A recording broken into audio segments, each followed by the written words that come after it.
अस्सलाम वालेकुम my YouTube family. Food recipe by Kamal एक बार फिर से अपने तमाम अहबाब के साथ है।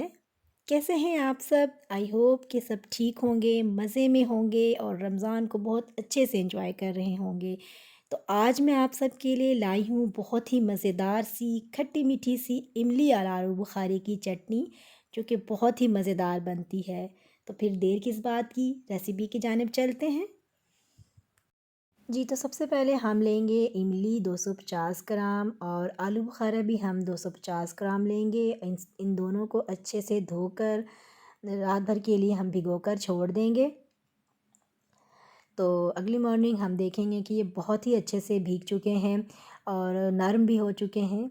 और अब हम इसको पकाएंगे और इमली की जो है बीज हम रिमूव कर लेंगे, क्योंकि इमली का हम सिर्फ पल्प इस्तेमाल करेंगे इस चटनी में। तो जी, यहाँ पर सारी इमलियों के बीज हमने निकाल ली है। अब हम एक पैन लेंगे और उसमें आलू बुखारे को शामिल करेंगे और हल्की स्टीम पर पकाएंगे। जी, तो आलू बुखारा काफ़ी हद तक गल चुके हैं, तो इस पॉइंट पर आकर हम शामिल कर देंगे इमली के पल्प को। अच्छे से मिक्स करने के बाद इसमें थोड़ा सा पानी शामिल करके इसे हम मज़ीद 5 मिनट के लिए पकाएंगे और उसके बाद हम इसमें शामिल कर देंगे 1 कप चीनी। ये शामिल करने के बाद हम इसमें शामिल कर रहे हैं हाफ़ टी स्पून नमक, हाफ़ टी स्पून कुटी हुई लाल मिर्च और हाफ़ टी स्पून हम इसमें शामिल कर रहे हैं काली मिर्च। साथ साथ हम मिक्स भी करेंगे ताकि चटनी हमारे नीचे लगे ना। और ये रेडी भी हो रही हैं, तो और मज़ीद हम इसमें ऐड कर रहे हैं अजवाइन हाफ़ टी स्पून। अच्छे से मिक्स करेंगे और लास्ट में हम इसमें ऐड कर देंगे 2 टेबल स्पून ऑयल।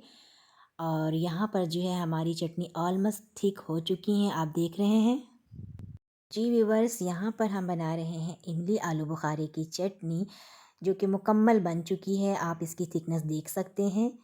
तो यहाँ पर मैं कर दूँगी चूल्हे को बंद और मैं इसको ठंडा होने के बाद एक जार में शिफ्ट करती हूँ और फिर मैं इसके फ़ाइनल लुक आपसे शेयर करती हूँ। जी जनाब, चटनी को हम एक जार में शिफ्ट कर चुके हैं, तो आप देख सकते हैं इसके फ़ाइनल लुक को। बहुत ही मज़ेदार और बहुत ही खट्टी मीठी मज़े की चटनी बनती है ये। आप इसको एंजॉय कर सकते हैं समोसे के साथ, रोल के साथ, चाट और दही बड़े के साथ एंजॉय कर सकते हैं।